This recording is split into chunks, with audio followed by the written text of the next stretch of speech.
দীর্ঘ ৪ মাসের রক্তক্ষয়ী সংঘাতের পর অবশেষে যুক্তরাষ্ট্র ও ইরানের মধ্যে শান্তি চুক্তির পথ প্রশস্ত হয়েছে। আগামী শুক্রবার ঐতিহাসিক চুক্তি স্বাক্ষরের কথা রয়েছে। তবে ঠিক চূড়ান্ত মুহূর্তের আগে ইরান এমন এক চমকপ্রদ সত্য জুড়ে দিয়েছে যা বিশ্ব রাজনীতিতে আবারও নতুন করে আলোচনার জন্ম দিয়েছে। ইরানের দাবি, হরমুজ প্রণালীর ওপর তাদের এবং ওমানের পূর্ণ সার্বভৌমত্ব থাকতে হবে।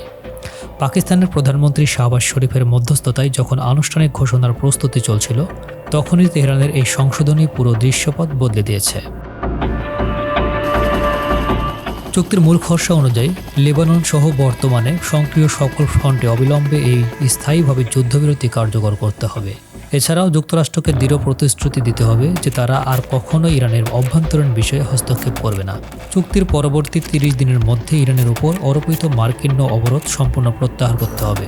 ইরানের পররাষ্ট্রমন্ত্রী আব্বাস আরাকচি অবশ্য জানিয়েছেন, শুক্রবারের চূড়ান্ত স্বাক্ষরের আগে শর্তাবলী বিস্তারিত জনসমক্ষে প্রকাশ করা হবে, যা তাদের এই কূটনৈতিক চালককে আরও রহস্যময় করে তুলেছে।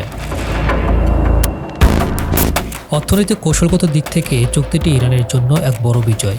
চুক্তি অনুযায়ী হরমুজ প্রণালী আগামী ৩০ দিনের মধ্যে খুলে দেওয়া হবে এবং এর অপারেশনাল নিয়ন্ত্রণ থাকবে ইরানের হাতে। পাশাপাশি ইরানের জ্বালানি খাত ও তেল রপ্তানির ওপর বছরের পর বছর ধরে চলা মার্কিন নিষেধাজ্ঞা স্থগিত করতে হবে। একই সাথে বিদেশের মাটিতে আটকে থাকা ইরানের সমস্ত আর্থিক সম্পদ ফেরত পাওয়ার পথও পরিষ্কার করতে হবে। এটি কেবল একটি যুদ্ধবিরতি নয়, বরং ইরানের অর্থনীতিকে পুনরুজ্জীবিত করার একটি শক্তিশালী ধাপ। পরমাণু অস্ত্র বিস্তার রোধে ইরান তার আগের প্রতিশ্রুতি পুনর্ব্যক্ত করবে এবং পুরো বিষয়টি নিরপেক্ষ পর্যবেক্ষণের জন্য একটি স্বাধীন আন্তর্জাতিক ব্যবস্থা গঠন করা হবে। যদিও চুক্তির চূড়ান্ত বিবরণ এখনও গোপনীয়, তবে বিশ্লেষকদের মতে এই উদ্যোগ বাস্তবায়িত হলে কয়েক দশকের পুরনো মার্কিন ইরান শত্রুতা প্রশমিত হওয়ার একটি ক্ষীণ সম্ভাবনা তৈরি হয়েছে।